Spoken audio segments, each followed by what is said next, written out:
Marble Island. We are anchored off the beach at the front of the homestead where the airstrip is, but it's very rolly. So we're thinking of moving. So I'll just see if I can capture what it's been like for the last, well, 3 days really. You can see just by looking at that horizon there how rolly it actually is. So it's been rolly like that for about 3 days, but the weather was closing in and going to get worse, so we decided it was a good time to move.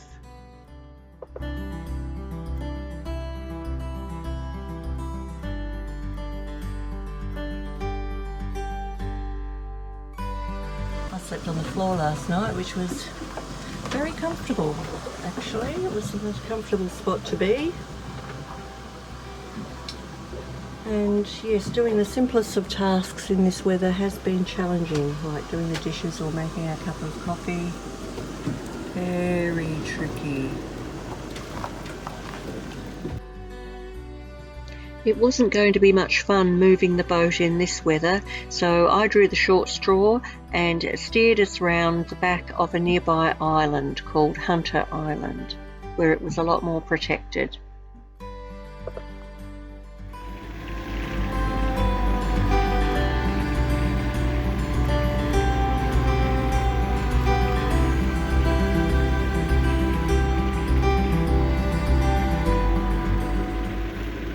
What are we doing, darling? We're having fun today. It's raining, we're moving the boat in a third better weather. Are we all right on the shark plotter? Oh yes, darling. Are we? Are we what? All right on the plotter. Yeah, we're all right on the plotter. My shoes are filling up with water. I know. Once around the other side of the island, we thought we'd better radio in to Craig and Sally and let them know where we were. Marble Island. This is Bakali, Bakali, Bakali. Over.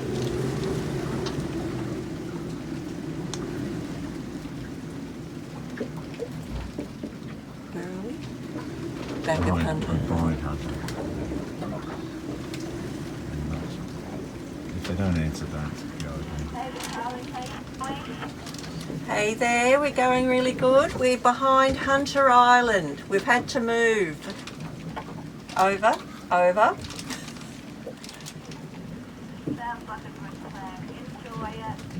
Romeo that. Catch you later. Okay, bye. Over and out. I did not leave the Sunshine Coast for this.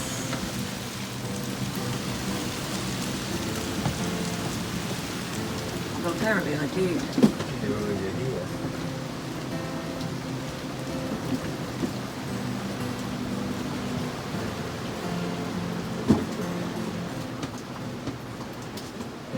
The weather is lousy, lousy, lousy. At least we're not on a rolly anchorage. Thank goodness we changed. Couldn't get any drier though. Hey, listen down.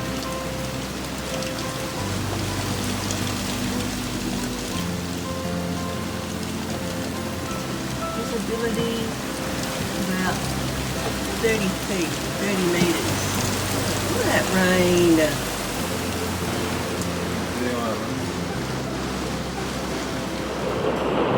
Look at that.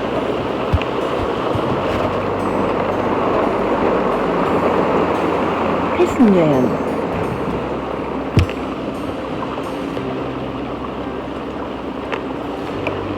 But no swell, so happy days. It can rain all at once. We've got nothing better to do. Don't have to be anywhere in a hurry, do we? Well, it's another day of reading and video editing, isn't it? Yes. I'll be doing so much editing. You- Edit. That's all I you do.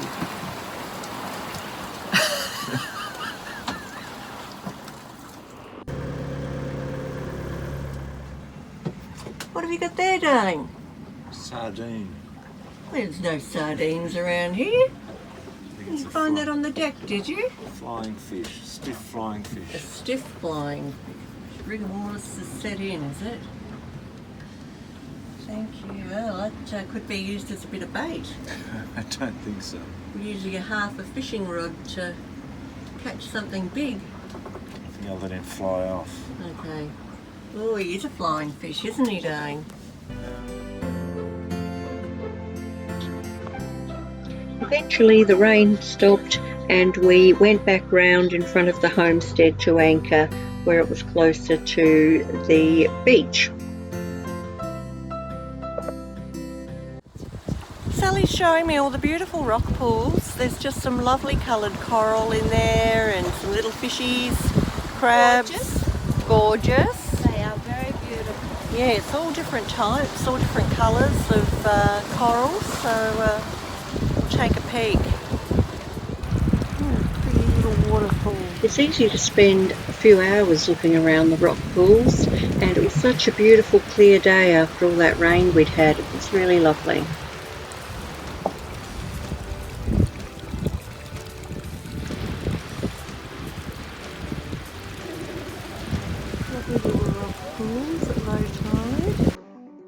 I was fascinated by these craters and how they must have evolved over thousands of years with these black rocks washing up into them, and they just sort of sit there. Yes, I was spending a lot of time looking under the rocks for crabs and critters.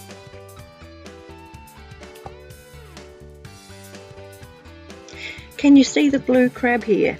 He was quite big. It's the only critter of any size that I managed to see in the rocks, but he was a very pretty fellow. The reflection from the sky into that rock pool. Special.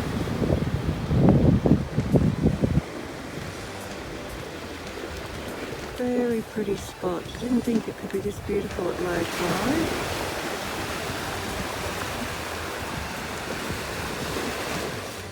Still dropping, look at that. Gushing out of the rocks.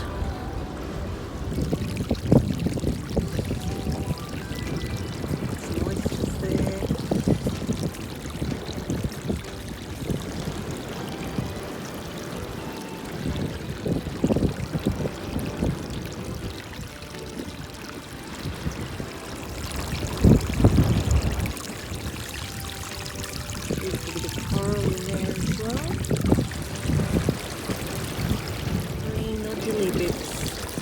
Bubbles.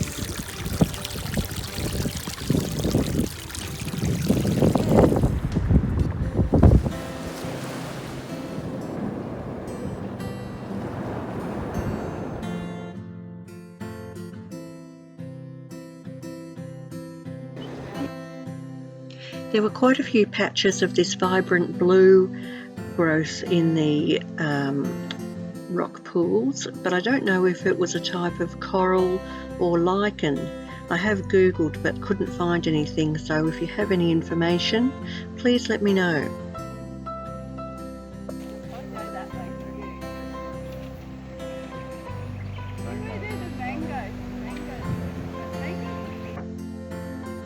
Over the years, Sally has spent a large amount of time in the garden working on it and planting lots of fruit and vegetables, allowing them to be largely self-sufficient. They often have to cull the deer on the island, so that gives them the meat that they also need in their diet.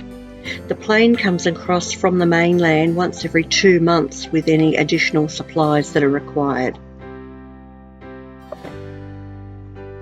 It was great to catch up with friends on the island, especially when we were so well looked after. We left the island with more than we came with in the food department. Sally had provided us with a lot of fresh fruit and some venison for our continuing journey, which was just wonderful. What more could cruisers ask for? We hopped in the dinghy and waved goodbye. Little did we know at this point that our outboard was broken. So as you can see coming up, we break down, and with the wind it's not long before we're washed up onto the rocks. So that was a bit exciting. We tried a couple of times unsuccessfully to get the outboard going, but it would conk out after a few seconds. Being a brand new motor, we weren't sure what the problem was, but we got it in for a service when we got to Airlie Beach.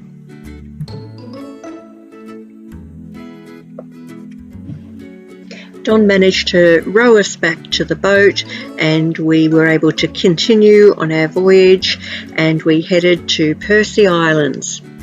It was great that Craig had his drone out. Thank you very much, Craig, for the fabulous drone footage. We like it very much, and you can see we've used it on our new intro. You can just see Percy Island on the horizon in the distance up there to the right. It's about 20 nautical miles away.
Join us next time as we get invaded by Rivieras in our sleepy bay.